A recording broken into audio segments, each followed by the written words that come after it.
This week, Angelo catches up with Lee from Flat Earth Games to find out a bit more about objects in space. Continuing a theme, we take a look at Oxygen Not Included, the new colony manager from Don't Starve developer Klei, and in the latest episode of Player Chat, find out more than you needed to know about freelance writing and video game academia as we chat to James O'Connor. This is Player Attack.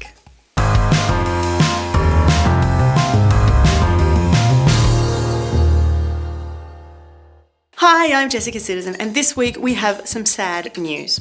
If you're watching Player Attack on an Australian free-to-air community television channel, whether that's C44 in Adelaide or C31 in Melbourne and Geelong, this will be the last episode you'll be able to see in its current format.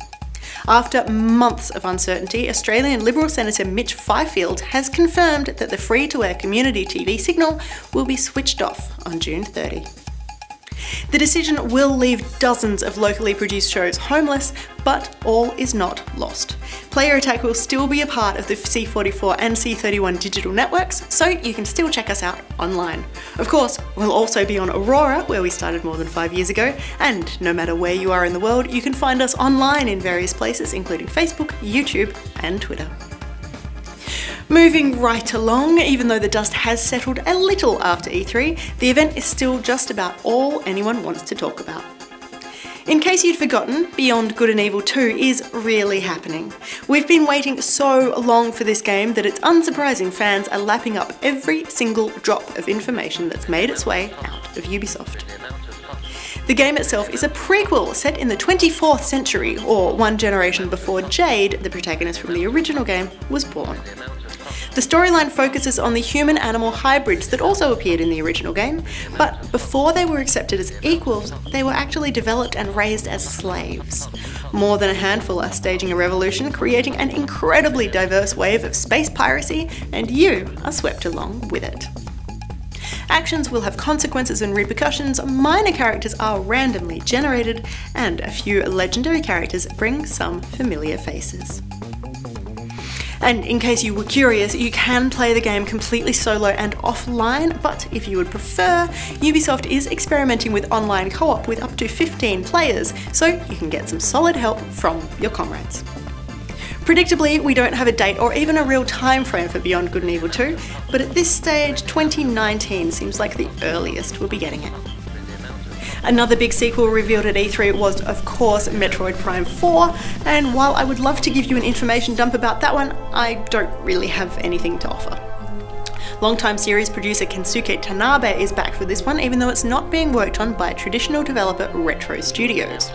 Again, no release window for Metroid Prime 4, but Nintendo has helpfully pointed out that it will be available sometime beyond 2017 for Nintendo Switch. In other news, the future of the Hitman franchise is now back in safe hands, even after Square Enix announced it would be parting ways with developer IO Interactive. After months of speculation, IO has been purchased by IO Interactive, which is returning to its indie roots after 8 or so years. The best part of this arrangement, the developer has secured the rights to the Hitman series, so stealth fans can relax. Agent 47 is safe and resting with people who love him. Now, according to the website, OpenIV is a multi-purpose editor and archive manager for the PC versions of Grand Theft Auto 4 and episodes from Liberty City. That is, it was.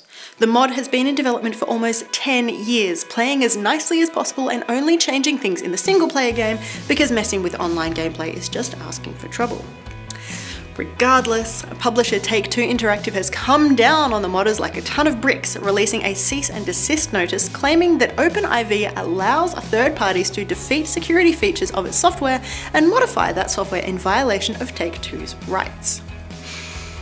Effectively, Rockstar has made it illegal to mod GTA 4 or episodes from Liberty City, and while they disagree with the claims, the modders accept that it would take too much time and energy to take Rockstar and the publishers to court, and even if they won, the modders would get absolutely nothing out of it. In quick news, Hideo Kojima has confessed that when he first explained upcoming title Death Stranding to his development team, nobody got it. He says he was trying to make something new and something different, and the team's reaction showed that he was on the right track. Sticking with PlayStation, here are some numbers for you. In the 3 months since Horizon Zero Dawn hit shelves, Aloy has dismantled more than 545 million watchers and slain more than 1,285 million bandits. She's crafted more than 285 million fire arrows, and she's died more than 185 million times. And perhaps more impressive than all of that, there is one person, single person, playing the game who has picked up more than 12,000 rocks. If that's you, why? As if long-time BioWare fans weren't already excited enough about the studio's new one, Anthem, they're now frothing at the mouth. It's been revealed that Drew Karpyshyn, one of the writers behind both Mass Effect 1 and 2 and Knights of the Old Republic, is working on the game. Keep in mind that Drew left BioWare back in 2012, and that's around the same time that many people feel the studio's writing quality sharply declined. So even if you don't know his name, Karpyshyn's involvement is kind of a big deal. And finally this week, this is Pepper Grinder. We don't know anything about it, but it looks good and it sounds good, and that is good enough for us.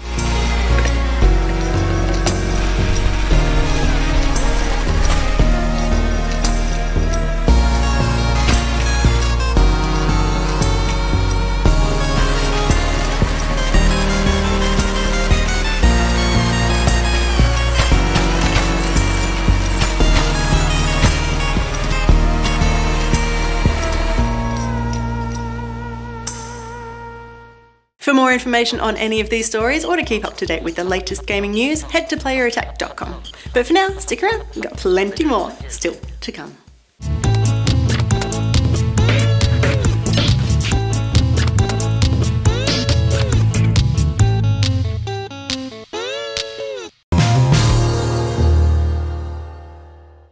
Yeah, you've also written for other sites as well. You've done some work for Kotaku. Yeah.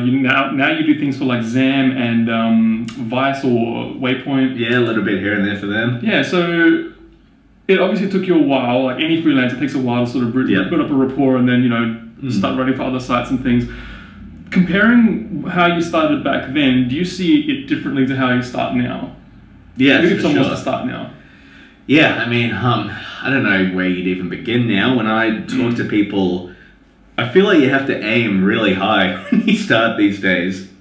You either write for free for a long time and just sort of get by, or you go right to like the top dogs, you knock on their door and you sort of say, this is who I am, this is the piece I want to write, I really think that I'm going to be good at this, please give me an opportunity. A lot of the places that I got my start in either don't really have a budget anymore, or just things have shifted and changed so much. It's much harder to just find like a local place especially that will give you money these days. And by local you mean just in Australia? Yeah, in Australia. Like Games on Net used to be fantastic. They have shriveled up. I say shriveled up, I mean the site doesn't exist anymore. MMGN was pretty good for a while, but they're gone. Ozgamer, are they still? Ozgamer is still going, but I don't want to say too much on the air about... No, but like, is that sort of a place for people to start to? Not so much anymore, I'd say. There's a few places here and there. Hyper Magazine, of course, you just got your first piece published in Hyper. Was great to Hyper. talk to, so But Hyper has gone quarterly. They do have a web presence as well, but it's harder to... Like, if you have a big idea, it's harder to pitch that there than it used to be, I suppose.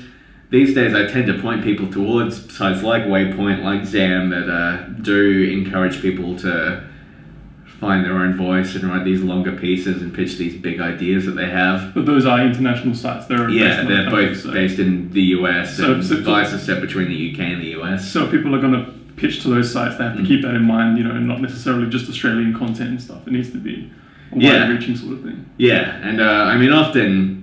if something's very close to your heart, often it is something that will have a broader global appeal, or if it is a local piece, you need to find how that fits into the grand scheme of things, I suppose. Like, there was that piece that I wrote for Waypoint that you helped me out with that was about Mario Kart and a local esports scene that happened here. Yeah.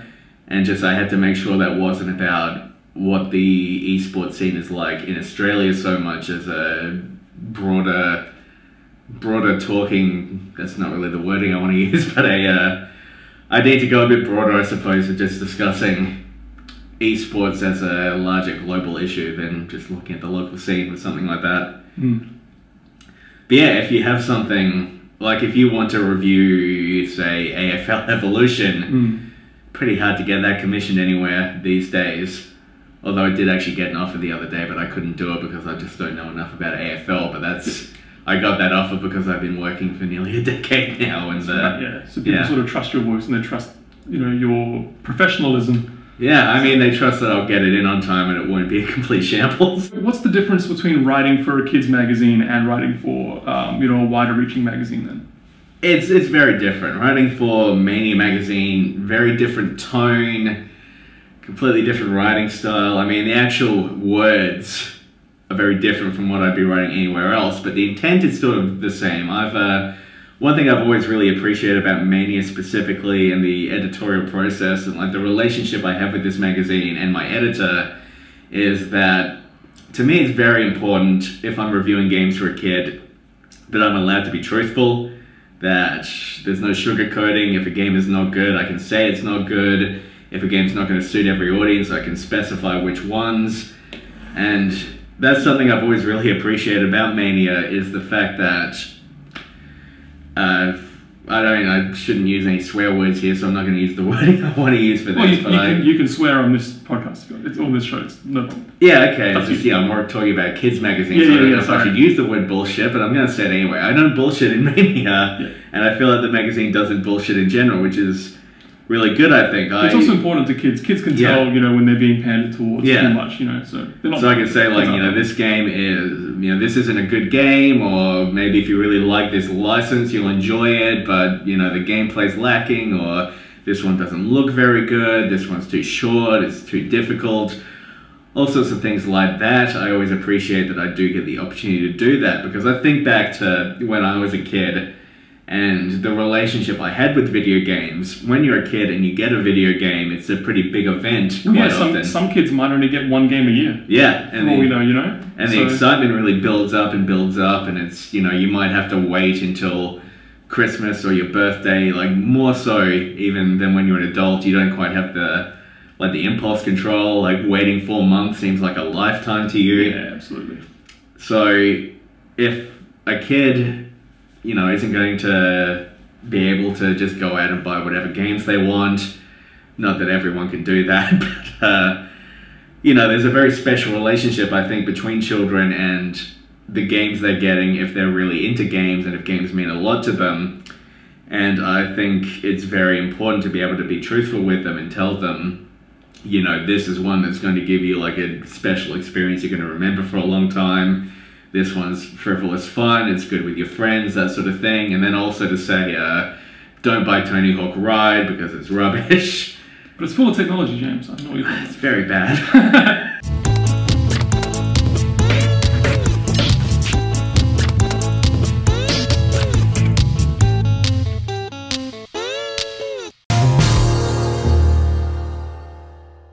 While the gaming world has been overwhelmed by big announcements and new releases over the past month or so, I've been spending all of my spare moments hunched over my PC sending a bunch of tiny pixel people on varying missions. Some like to dig, others hate to cook, and one or two of them have the unfortunate habit of stress vomiting. They're called duplicants. They've mysteriously woken up in the middle of a space rock and they're relying on me to keep them alive. This is my new favourite game and it's appropriately called Oxygen Not Included.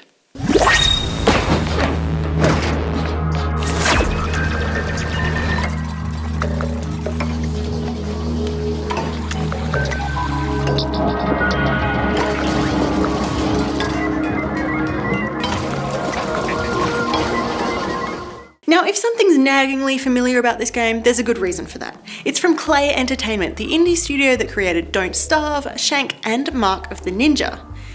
If you've never heard of any of those, you probably should. Klei tends to make games that are disarmingly charming on the outside, but ridiculously complex behind the scenes, so it should be no real surprise that I am not necessarily doing very well at Oxygen Not Included, but that I am having an absolute blast while playing it. Let's start at the beginning, shall we? Even before you arrive on the space rock, you have to choose just who will form your starting colony. 3 duplicants are randomly generated and displayed, each one with their own skill sets and traits. Points are allocated to 9 skill sets, and these can be leveled up as you play. there is a pretty standard selection on offer, with skills relating to movement, construction, cooking, digging, research, machine operation and carrying capacity, as well as resistance to disease and how well a duplicant can create art. As well as skills, each duplicant has at least 2 traits, one positive and one negative. The positive ones do what you might expect. Twinkle Toes will add 7 points to athletics, while Mole Hands adds 5 to digging. Diver's Lungs will reduce a duplicant's oxygen intake by 25%, and Iron Gut makes them immune to diarrhea from eating dodgy food. Those negative ones though. There's a Loud Sleeper who will wake everybody within 3 tiles while sleeping, giving them a debuff for the next day's work. Scaredy Cats will refuse to engage in combat with the enemies that spawn occasionally, while Noodle Arms removes 3 points from strength. There are traits relating to how often a duplicant will use the bathroom, how long they'll take while in there, and then, in a game literally called Oxygen Not Included, there is a trait that will make a duplicant consume more of the precious gas. And what I said before about how some of them will vomit when they're too tense, others are binge eaters who will consume all reachable food in the colony when they get upset. Another group are ugly criers, while the rest will go on destructive rampages if their stress levels get too high. And that is more important than you'd think, because living in a hole in an asteroid is an incredibly stressful existence. From the moment your duplicants set foot on their space rock, they are struggling to survive. Obviously, oxygen is in low supply, so is food. So are other things that are kind of essential for human life, so it's your job to find them, round them up, and generally make things as nice as possible. In the beginning, at least, that means digging. Lots and lots of digging. Also some building, some beds, a toilet, a power generator, and a battery or 2 once you have enough copper. A research station, so you can start researching important things, like how to build a better toilet, how to grow your own crops, and how to paint the Mona Lisa. No, I'm actually serious. Give your duplicants a beautiful place to live in and they will be happier, and you will have to clean up less stress from it. And then it pretty much just goes on from there. Extra duplicants are added every few days, they breathe more oxygen and eat more food. You need to build more beds, bigger batteries, better toilets. Research more technologies to help survive on the asteroid. Dig up all the copper you can see, mine for algae, dig pits to store polluted water until you work out how to filter it using sand, learn how to turn carbon dioxide into oxygen, how to turn coal into electricity, and even how to turn dirt and water into something resembling food, even if it does make your duplicants quite sick. Oxygen Not Included is, if you hadn't figured it out, one of those games that is easy to pick up but fiendishly difficult to master. There is a ridiculous amount of internet space dedicated to discussing strategies and techniques, comparing colony layouts, and debating the worst ways duplicants have succumbed to the perils of the asteroid. As I said, I'm still not very good at Oxygen Not Included, but every time I start a new colony I do a little bit better.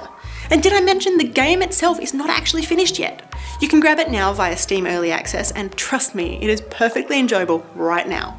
I've never actually experienced any game-breaking bugs or crashes, and only 1 or 2 graphical hiccups. The team at Klei are still hard at work on the project with plans for updates, upgrades, and more content well into 2018, including, excitingly, a storyline! Which means we'll find out why these duplicants are trapped inside an asteroid hurtling through space.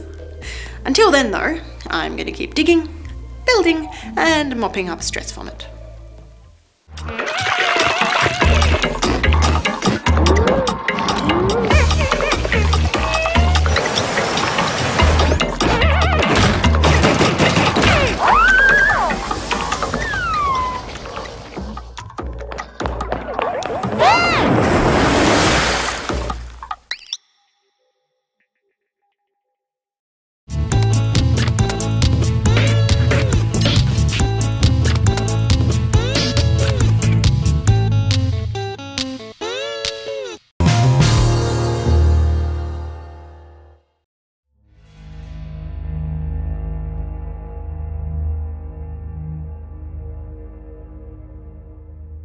Lee, can you tell us about Objects in Space? Yeah, sure. It's an open world space game. So you got your own ship, you fly around in a big open world and buy and sell stuff, talk to people, take jobs where you can get them, that sort of thing. But what we've done with it is we've modeled the ships on submarines.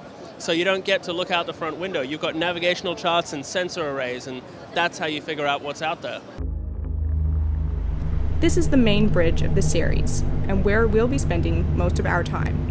Walk me through what's going on over here, because it's a whole bunch of switches, a whole bunch of lights. It looks like something out of, like, 60s Star Trek with all the blinking lights and science, all that kind of stuff. So walk us through what this stuff does. Yeah, 60s Star Trek is definitely one of the influences. 70s Alien as well. Like, the idea is we wanted the ship to be kind of a junker. Like, it's falling apart. It's like your Millennium Falcon style thing. Everything's got to wear its counts. Yeah. Like, it's a bucket of bolts. We want the thing to be constantly having a threat of falling apart. We want it to be constantly, oh god, do I have enough spare parts to make this work kind of thing. We're currently on the bridge of a heavily damaged Ceres-class light freighter with an incoming torpedo on our tail. As we can see from the damage display on our helm, our port wing has been completely destroyed, taking with it our communication and countermeasure systems, so we've no way to effectively avoid this torpedo. If it strikes our port side, it'll hit our primary hull. Lose that, and it's game over. So I can see this huge hulking sort of command center going on over here. This isn't actually part of the full retail game, is it? Yes and no, in that we built this to kind of show people what could be done. And we're going to be, we've already released blueprints and schematics and stuff on the website so that other people who want to get into it can build their own gear. So we're going to help out in any way that we can, release as much info as we can. So we're not selling this stuff because we're a really tiny studio and we don't have that kind of ability. But yeah, we want to empower people. We've already got people on the forums who've started making their own. One guy 3D printed the whole base for something and then ordered in a bunch of lights and switches and stuff from China. Actually, this is really cool. A fan came and gave this to us. From looking at the 2D images of the ship, they created a 3D model, got it 3D printed, painted it, and gave it to us as a gift on the first day of PAX. That's crazy. That's really awesome, actually. Yeah. Can just the everyman sort of build this, or every woman sort of build this? And how long roughly would it take? It depends. This one we did over the course of maybe a couple of months, but in our evenings and spare time and stuff like that. But you don't have to. The first model that we built of this was in a shoebox, an actual literal shoebox with 2 switches and 1 gauge. Then we built a bigger setup, which we took to PAX last year, which took us maybe 2 weeks. And then we went hardcore again and went up to 2 months. We're going to try and release the source code for each of the buttons so that people can decide for themselves what they want to include in their setup.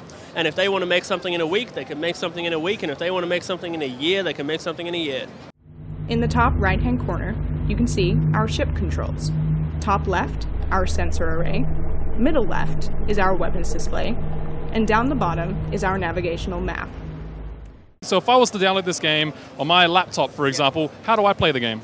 Thank you for asking that question, because I totally forgot to say, and I need to get better at this, the game totally works with a keyboard and mouse. You don't need any of this stuff. So yeah, it's designed for keyboard and mouse. All of these setups are mimicking things that are already in game somewhere. So every light, every button, every switch is somewhere on the ship. Cool. So in terms of gameplay in that case, and I don't know, story or whatever, what do you do in the game? So you're saying that, there's some combat and there's some exploration and stuff. Is there an end goal in the game? It's a bit of a sandbox. So I like to think of it as if Skyrim didn't have a main storyline. There's heaps of stuff for you to go and explore and find in the world, people to talk to, little stories to engage in, but there's no alien invasion, you're not saving the universe, there's no hero's journey. We just want you to go and explore the world and have a good time doing it. So it's almost like OG Star Trek then. You're just out there exploring, you're not out there to actually, stop an alien threat specifically. Yeah. So yeah, lots of little things to do, but I guess the core gameplay is a combination of exploration, figuring out what things on your scanners are threats and what things are opportunities and that sort of stuff. When you get into combat, it's top-down, 2D, point-and-click stealth action game. So how big is the team who's working on this game? We're really small. We are 1 person full-time and 3 people part-time. Other than that, we've got contracted people who do music and writing and stuff like that, but yeah, it's a pretty small team. That's why it's taken us 3 years to build the thing. We originally made a prototype in late 2013, and then we've been working on it probably in earnest as our primary game since January of last year. We keep on thinking it's going to be out in 6 months, and it never is. So hopefully it'll be out in 6 months, but take that with a grain of salt. We're setting the weapon target and firing in 3, 2, 1.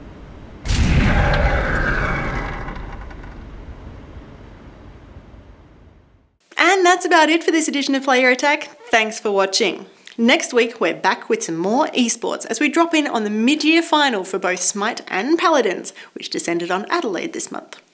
We also celebrate the launch of Framed 2 by taking a look at some of the best smartphone games I've been playing recently, all developed right here in Australia. In the meantime, you can catch us at playerattack.com. We're on Facebook, YouTube and Twitter, and if you've got something you want to say, send us an email, mailbox@playerattack.com, or just hop on our forums. Also, if you want to support Player Attack, you can find us on Patreon and help us bring you the latest in gaming news, plus all these wonderful interviews and reviews from the world of video games. Till next week, I'm Jessica Citizen, and this is Player Attack.